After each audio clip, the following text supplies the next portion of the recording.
انہیں شام میں اچانک تبدیلی کی پہچان کہا جا رہا ہے، لیکن HTS باغیوں کے رہنما ابو محمد الجولانی ہیں کون؟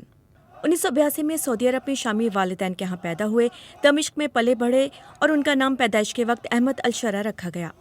2003 میں عراق پر امریکی حملے کے بعد یہ القاعدہ میں شامل ہو گئے۔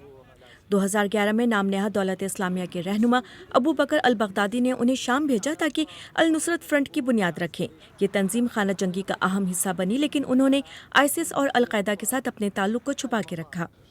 2016 میں جولانی نے القاعدہ سے علیحدگی اختیار کر لی اور اپنی تنظیم کو قدرے ماڈریٹ ہیئت التحریر الشام میں ڈھال لیا۔ شام کے شمال مغرب میں ادلب HTS کے کنٹرول میں رہا ہے، جہاں انہوں نے تعلیم، صحت کی سہولیات اور انفراسٹرکچر بہتر بنانے کے لیے کام کیا۔ جولانی نے پھر سے اپنا حقیقی نام اپنا لیا ہے، اپنا حلیہ بھی بدل لیا ہے اور روایتی لباس کی جگہ ملٹری لباس پہننے لگے ہیں۔ ان کا مقصد خود کو عملی اور سیاسی طور پر قابل قبول ظاہر کرنا ہے، لیکن ناقدین HTS پر آمیرانہ اور جابرانہ ہونے کا الزام لگاتے ہیں۔ دوسری طرف HTS اقلیتوں کو یہ باور کرانے کی کوشش کر رہی ہے کہ ان کے ساتھ کوئی زیادتی نہیں ہوگی۔ ابھی تک مغرب نے HTS کو شدت پسند گروہ قرار دیا ہوا تھا، لیکن بشار الاسد کی حکومت کے خاتمے کے بعد اب ان کے لیے نرم گوشہ نظر آ رہا ہے۔